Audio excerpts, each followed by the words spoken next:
ধর্মনগরের কুখ্যাত মাদক ব্যাপারী হেলালের ৩ সঙ্গী আটক জনতার হাতে। গণরোষে পুরল ২টি বাইক। তদন্তে পুলিশ। দীর্ঘ অভিযোগের ভিত্তিতে নেশা বিরোধী অভিযানে নেমে এবার বড়সড় সাফল্য পেলেন স্থানীয় জনতা। সোমবার রাতে উত্তর ত্রিপুরার ধর্মনগর শহরতলির সোনারের বাসাস্থিত এসবি স্কুলের পাশ থেকে ৩ ড্রাগস কারবারি যুবককে কিছু ড্রাগস সহ হাতে নাতে আটক করেন স্থানীয় মানুষ। উত্তেজিত জনতা দুটি বাইকে আগুন ধরিয়ে দেবার চাঞ্চল্যকর খবরও পাওয়া গেছে। এমন ঘটনার খবর পেয়ে পুলিশ ও দমকল বাহিনীর কর্মীরা ঘটনাস্থলে পৌঁছে ধৃতদের নিজের জিম্মায় নেবার পাশাপাশি পরিস্থিতি স্বাভাবিক করে। আগে আমরা ইনফরমেশন পাইছি যে বনবাড়িতে হেলাল আহমেদের বাড়িতে ৩-৪টা ছেলে বাইক নিয়ে ঢুকছে। বাইক নিয়ে ঢুকার পরে কি আমরা এখান থেকে ইনফরমেশন পাইছি, পাওয়ার পরে এই ছেলেগুলো আটকে তারা হাতে ড্রাগস পাওয়া গেছে। বেশ ভালোভাবে ড্রাগস পাওয়া গেছে। 2টা ছেলে বাগিয়ে গেছে, তার কাছেও পকেটে যাতা মারে দিয়ে তারা পাকছে।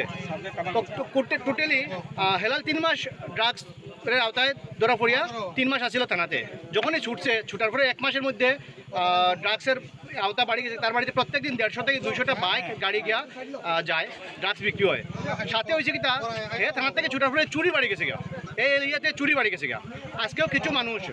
আজকেও মাইনরিটি অংশের কিছু মানুষ তার বাড়ি থেকে থ্রেট দেওয়া হয়েছে যে তোমার কিচ্ছু না করা হয়। তার মা ওই মানুষগুলোর হাতে পায়ে ধরে কইছে আমরা ছেলে কিচ্ছু করতে নাই। কিন্তু যেমনি 8টা বাচ্চা রাত্র লোকের অন্ধকারের ফায়দা উঠিয়া কিছু ফুলাফান আবার তার বাড়িতে গিয়া আইছে।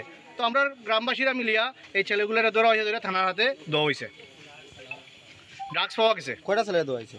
3টারে দেওয়া গেছে আর 2টা বাক্সে এমনকি তার কাছে বেশ ড্রাগস আছিল, দৌড়ে বাগিয়েছে, পাওয়া গেছে না তারা। আর বাকি তারা 3 জনের অফিসার নিজে আইছিল, আমরা সাব ইন্সপেক্টর পুলিশ টিম আইছিল, আইয়া তারা নিয়ে গেছে।